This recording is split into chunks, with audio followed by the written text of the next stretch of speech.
સુરતની નવી સિવિલ હોસ્પિટલમાં 4 વર્ષની બાળકીનું તાવ બાદ અને ગંભીર બીમારી બાદ મોત નીપજ્યું હતું।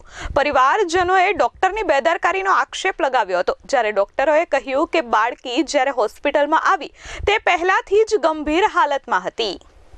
સુરતમાં બદલાતા વાતાવરણને પગલે રોગચાળામાં પણ વધારો થઈ રહ્યો છે, ત્યારે સુરતના સચિન વિસ્તારમાં 4 વર્ષીય બાળકીનું તાવની બીમારી બાદ મોત નીપજ્યું હોવાનું સામે આવ્યું છે। સુરતના સચિન વિસ્તારમાં રહેતી 4 વર્ષની અંજલિને છેલ્લા 5 દિવસથી તાવ સહિતની બીમારીઓએ જકડી લીધી હતી, જેના કારણે પરિવાર તેને ત્યાંની સ્થાનિક 4-5 અલગ-અલગ જગ્યાઓના ક્લિનિક પર લઈ ગયો હતો, પરંતુ તેને ફરક ન પડતા નવી સિવિલ હોસ્પિટલમાં ગઈકાલે લાવવામાં આવી હતી, જ્યાં સારવાર દરમિયાન અંજલિનું મોત નીપજ્યું હતું। દીકરીનું મોત થતા પરિવારજનોએ ડોક્ટરની બેદરકારીનો આરોપ મૂક્યો હતો અને મોતનું સાચું કારણ જાણવા બાળકીના મૃતદેહને પીએમ માટે ખસેડવાનું ડોક્ટરોએ કહ્યું તો દીકરીના પરિવારજનોએ ઇનકાર કર્યો હતો। ત્યારે આ મામલે પરિવારે નવી સિવિલ હોસ્પિટલના ડોક્ટરો પર બેદરકારીનો આક્ષેપ કર્યો છે।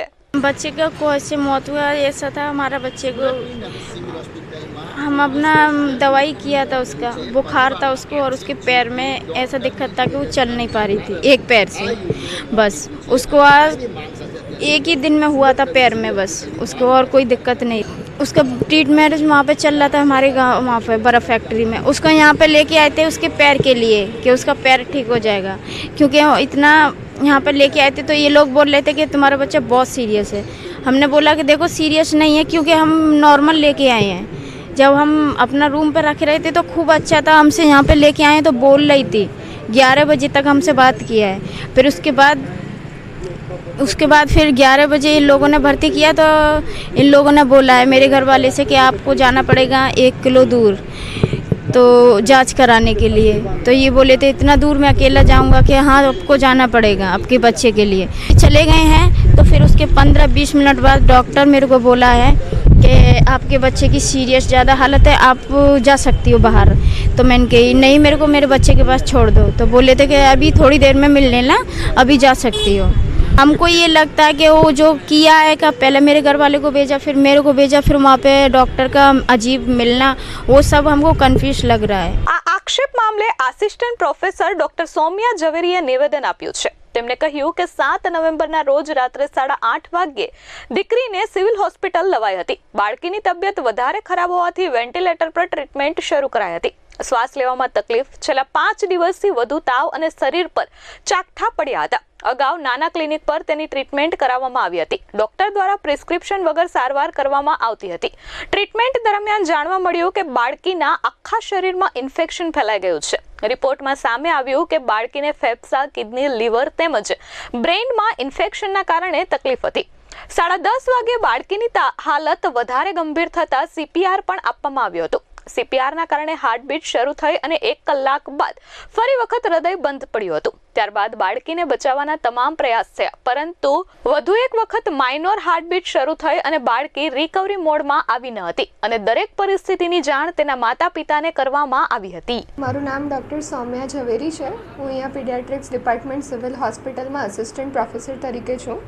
ગઈકાલે રાત્રે આશરે 8:15 વાગ્યાની આજુબાજુ બાળકી અંજલિ કરીને 4 વર્ષની બાળકી અને એના માતા પિતા દ્વારા 108 એમ્બ્યુલન્સમાં લઈને કેઝ્યુઅલ્ટી વિભાગ સ્ટેમસેલ બિલ્ડિંગમાં આવ્યા હતા।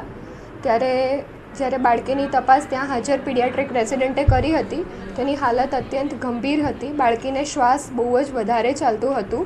એ સાથે સાથે બાળકીના માતા પિતાને બાળકી વિશે પૂછતા જણાવ્યું હતું કે એને છેલ્લા 5 દિવસથી ખૂબ જ વધારે તાવ, શરદી, ખાંસી અને એકદમ વીકનેસ હતું। સાથે સાથે બાળકીને ગઈકાલે સવારથી પગમાં ડાબી બાજુમાં ખૂબ મોટું ચાઠું પડ્યું હતું સવારે 5 વાગ્યાથી।